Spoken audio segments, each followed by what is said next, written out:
Ils œuvrent dans l'ombre des stars, gourous, médiums ou voyants. Des hommes qui revendiquent des pouvoirs surnaturels et auxquels de nombreuses célébrités font une confiance absolue. Que quelqu'un puisse parler de moi comme s'il il était en moi au final. Donc ça me fait sourire, c'est assez bizarre en fait. Prédiction, cartomancie. Il faut absolument refaire le ménage autour de toi, c'est hyper important. Traque des esprits malfaisants. Je disais, c'est un monsieur qui était là avant. T'es sûr que c'est humain, ça? C'est pas un monstre? Hein, qu'est-ce que t'en penses? Ils ont juste fait une trace de doigt, donc c'est pas méchant. C'est des esprits farceurs. Séance de purification vaudou. Pourquoi les stars sont accros et jusqu'où sont-elles prêtes à aller? Ah, c'est avec ça j'ai pas de la chance. Bienvenue dans un univers où croyances et superstitions règnent en maître. Saint-Alexandre, un petit village dans le Gard, tout près d'Avignon. C'est ici que vit la chanteuse Ève Angéli avec son mari et manager Michel. Bienvenue chez moi. Bah déjà, il y a Michel qui attend. Bonjour. Chamallow, allez, va te coucher là. Viens. Chamallow, viens ici. Oui, parce qu'ici, il faut faire attention. Les poils qui volent partout, c'est pas bien pour les Bouddhas. Hein. Et en parlant de Bouddha, en voilà un notamment. Alors lui, c'est la pièce la plus ancienne qu'on ait, puisqu'en fait, ça fait déjà 14 ans qu'on l'a acheté avec Michel. Des dizaines de Bouddhas disséminés dans toute la maison et rapportés de Thaïlande, une destination que le couple affectionne particulièrement. Ça fait une grosse tête, hein. Plus grosse que moi, vous voyez. Une décoration exotique, mais pas seulement. Là, c'est le Bouddha Happy. Happy Bouddha, c'est celui qui a le gros bidon, ça veut dire la prospérité. La prospérité, une vertu très appréciée dans cette maison, où l'on n'a pas lésiné sur les moyens. Surtout, c'est celui-là, le petit, qui est toujours posé là, à côté de là où je signe mes contrats, où je gère les affaires de Ève. Et ça, c'est vraiment un... C'est une petite amulette. ancien. Et derrière, on le voit, en fait, c'est une femme qui tend la main et qui récolte l'argent. Ding, ding, Voilà. ding, ding, ding, ding. Voilà. Et Ça celui-là, marche pour l'instant, hein. porte vraiment chance, il paraît, pour l'aspect financier. C'est vrai que pour l'instant, on n'a pas à se plaindre. On a 40 dates minimum par an. Depuis qu'on a ces Bouddhas, ça ne cesse de tomber alors que je ne suis pas non plus toujours en actualité, quoi. C'est qu'Ève multiplie les appels du pied à la chance. Des tatouages porte-bonheur. C'est 3 étoiles. Voilà, là, il y en a 2 et la grosse 3. Au rituel pour conjurer le mauvais œil et même un porte-bonheur intégré. J'ai souvent un poil de chance, je l'appelle comme ça. Il naît en général, il se met à pousser au printemps et il arrive des fois très long jusqu'ici, mais heureusement il est transparent, hein. Donc ça se voit pas. Je le garde et jusqu'à ce qu'il ait une certaine longueur. Quand il est assez long, je vais l'enlever et faire un vœu. Ève vit dans un monde fait de superstitions et est incollable sur le sens de chacune de ses amulettes. Celle-là, donc, c'est vraiment l'amulette de la santé. Après, il y a aussi ceux qui sonnent, les vrais. Voilà. Je ne sais pas si vous entendez. Une collection de talismans qu'elle porte suivant les circonstances. Chacune a une particularité. Quand on met ça, eh bien, entre guillemets, on n'attirera pas le mauvais œil, tout simplement. Non, moi, c'est vrai que souvent, je mets ça, par exemple, quand je vais en concert, parce qu'il y a toujours des gens qui peuvent ne pas nous aimer. On peut se recevoir une canette, un œuf mal un peu pourri. Et finalement, voilà, le mal ne nous voit pas quand on met celle-là. Après, quand je veux être séductrice, je vais mettre celle-là. Et elle est là pour envoûter les hommes. Et j'ai choisi de les mettre devant mes récompenses, à savoir notamment cette récompense-là et celle-là, des fois que ça continue à apporter de la prospérité. C'est vrai que j'ai des tocs en fait. Toujours curieuse d'élargir ses horizons mystiques, Ève Angéli s'apprête dans quelques jours à tenter sa première cérémonie vaudou.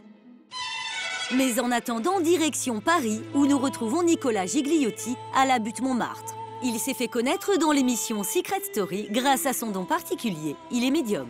On va à la rencontre d'Alida sur sa place, la place qui lui est dédiée à Montmartre.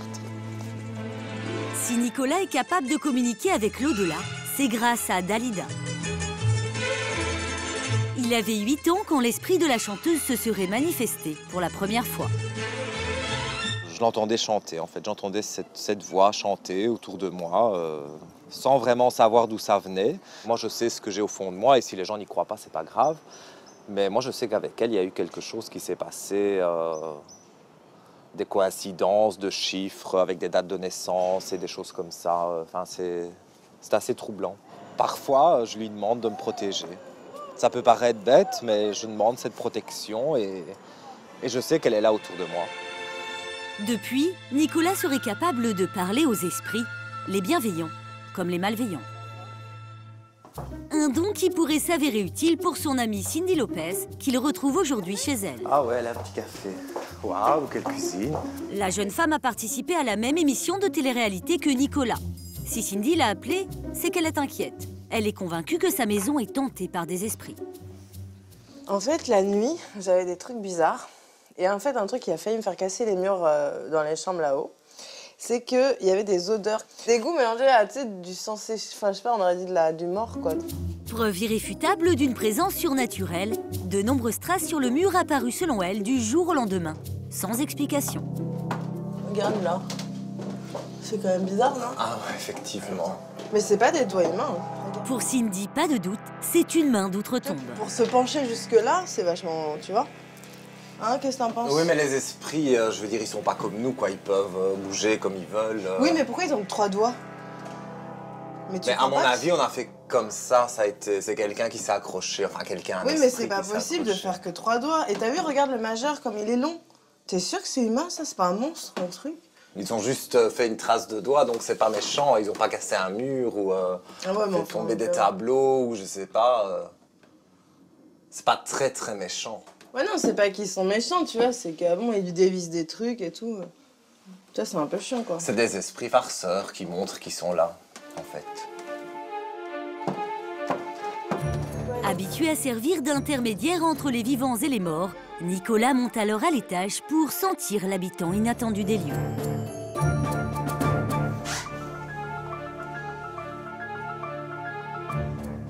Oui, comme je disais, c'est un monsieur qui était là avant. Et Nicolas va même en dresser un portrait robot. Et qui, à mon avis, n'aime pas spécialement les jeunes. Ou, Moi, je vois quelqu'un assez trapu, comme ça, bien. Et alors, vers l'avant, et une cape comme on mettait, pas comme Zorro, mais comme on mettait dans l'ancien temps. Les hommes mettaient ça pour je sais que j'ai avoir rêvé de chaud. ça, parfois. Ici, il y a des gens qui étaient là avant moi et il n'y a jamais personne qui a pu rester genre plus de 2 semaines, quoi. Reste à savoir si c'est un esprit bienveillant. On pourrait essayer de rentrer en contact avec lui? Oui, avec de l'écriture automatique. Ça, c'est un truc que je sais faire. Une feuille, un stylo, c'est encore plus simple qu'un coup de fil.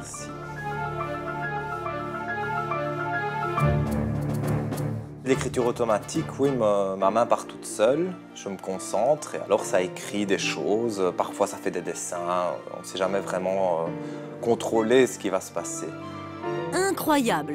Par le truchement de la main de Nicolas, l'esprit confirme ce qu'il lui a dit en haut. Quoi? Je montre ma présence car j'ai habité ici. Pas habitué à des jeunes, personnes âgées, oui. Aucun souci de Nicolas, âme pure. Wow. Oh, je le sais. On n'est jamais mieux servi que par les esprits.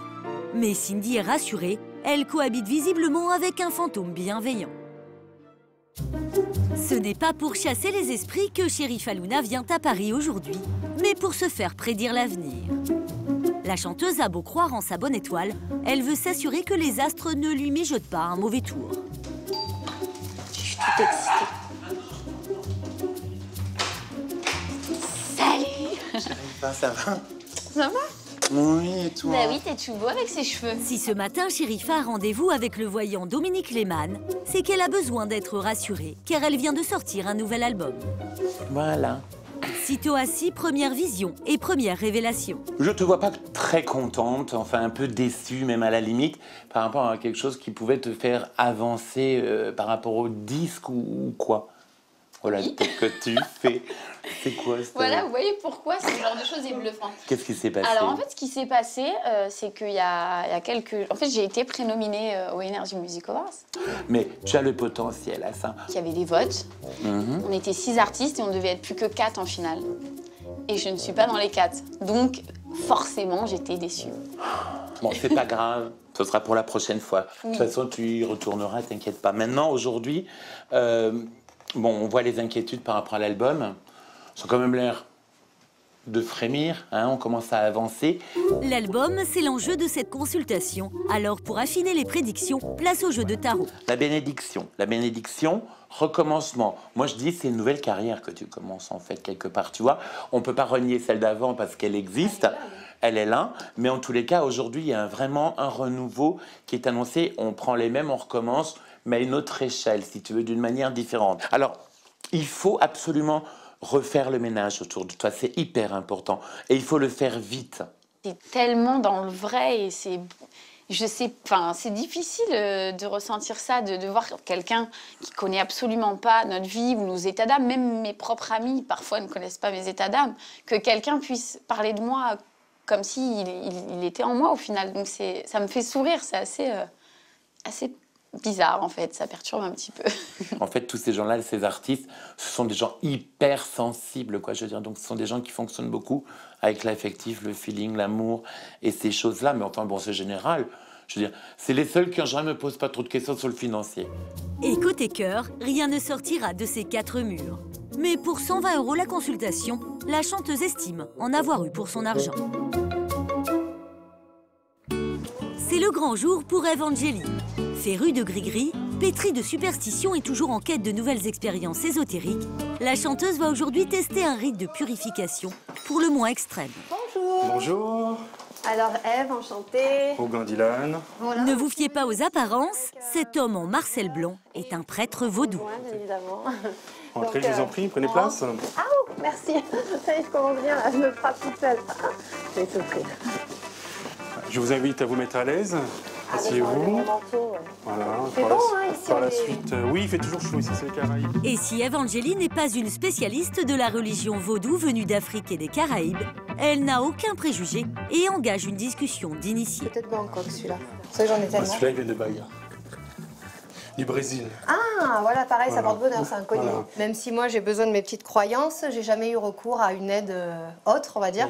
Mais là, comme c'est pour aider les animaux, c'est plus que moi, là, C'est pour booster les ventes de son livre, dont une partie des bénéfices sera reversée à la SPA, qu'Evangélie a décidé de se soumettre à ce rituel vaudou, qui ne souffre aucune improvisation. Allez, toi tu t'installes bien, t'as de la chance. Vous allez vous changer? Allez, ben, je me change ici, j'arrive tout de suite. Je peux garder les chaussures? Non. Je les enlève pieds Oui. nus ou chaussettes? Oh, comme vous voulez, chaussettes pieds nus. Comme vous Chaussettes voulez. alors, ça fait pas très chaud. Pour le confort. Y a pas d'esprit dans la chambre, hein, ça va? Le blanc est la couleur de la purification. Il est préférable pour les bains d'être représenté en blanc pour la pureté. On enlève le mal pour le changer en positive. Je peux arriver alors, Dylan? Tu as préparé un Alors petit j'ai peu? presque préparé. Tu vas te mettre là, Ouais, à ma place, là comme ça, Quand face à j'arrive. l'hôtel. d'accord. D'accord? Ça y semble basique. Tu vas déposer. Tu vas ouvrir la bouteille. C'est parfum que les femmes se mettent sur elle? Je te présente, tu te baisses. Un rituel de purification qui commence avec des offrandes aux Ogun, les esprits vaudous.